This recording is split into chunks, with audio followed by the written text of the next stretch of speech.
একসময় বাংলাদেশ ছিল অনুদান গ্রহীতা, এবার অনুদানদাতাতে পরিণত হয়েছে। পশ্চিমাদের অনুদানে চলা বাংলাদেশের এখন এমন সামর্থ্য হয়েছে যে অন্য দেশকে সাহায্য সহযোগিতা করতে পারে। বাংলাদেশ এখন আর তলাবিহীন ঝুড়ির দেশ নেই। আজকের বাংলাদেশ অর্থনীতি, রাজনীতি এবং কূটনৈতিক দিক দিয়ে নতুন সুপার পাওয়ারে পরিণত হয়েছে। হয়তো অনেকেই ভাবছেন আমি একটু বেশি বলে ফেলছি।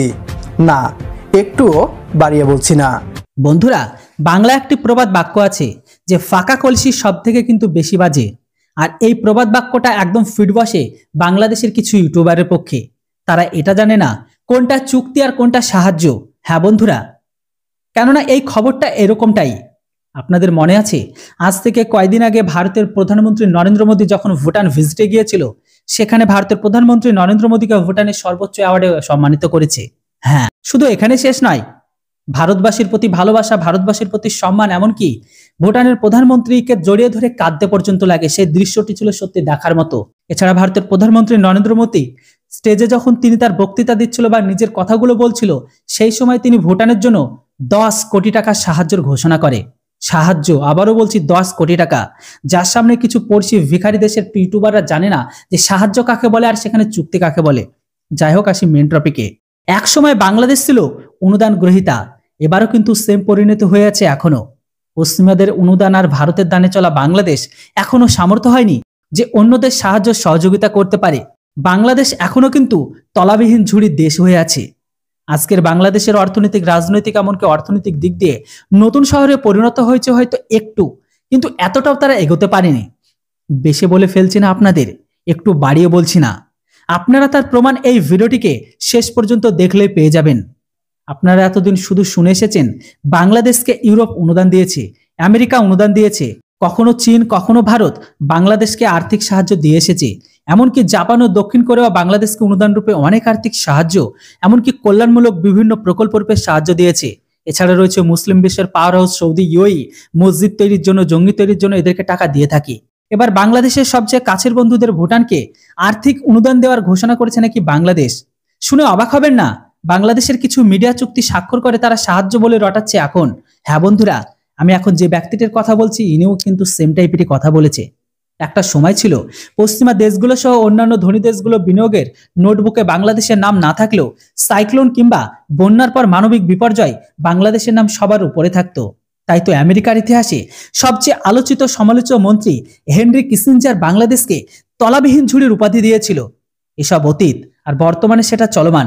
স্বাধীনতার 54 বছর পর আমরা গর্বের সাথে বলতে পারি না তারা অতীতের সেই ভয়াবহ দিনগুলোকে পার করে এসেছে।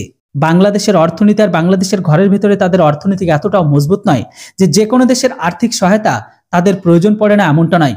এমনকি অনেক সময় তাদের কাছে থেকে সাহায্য নেয়, আর আমরা ফ্রিতে অনেক কিছু দিয়ে থাকি। যেমনটা কিছুদিন আগে ভারত এদেরকে গাড়ি থেকে শুরু করে ট্রেন ইঞ্জিন দিয়েছিল। আরো অনেক কিছু আছে যেগুলোর লিস্ট আমি আপনাদের বললাম না।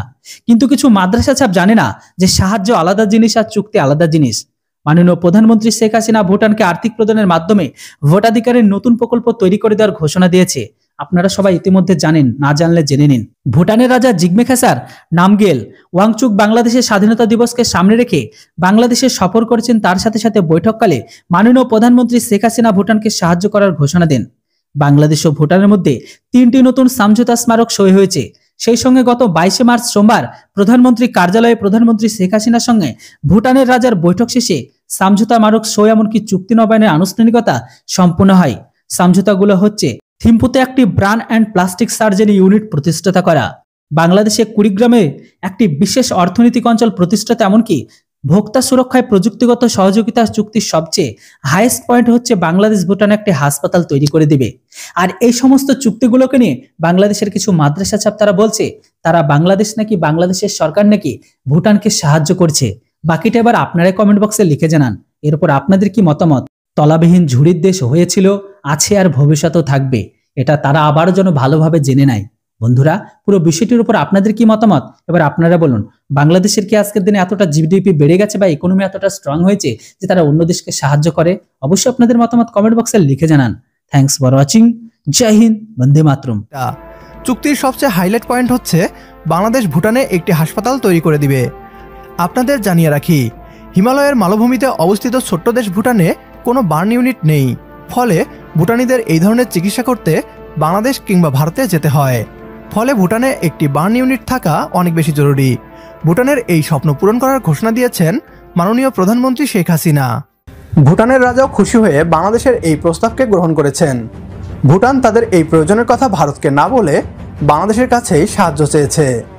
ভুটান ভালো করেই জানে বাংলাদেশ তার সীমিত সামর্থ্য দিয়ে হলেও এই সমস্যার সমাধান করে দিবে।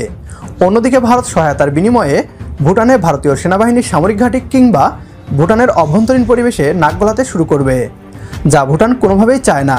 তাই তো ভারত থেকে প্রতি বছর বাজেট সহায়তা রূপে কোটি টাকা পাওয়ার পরও ভরসা বাংলাদেশকেই করে ভুটান।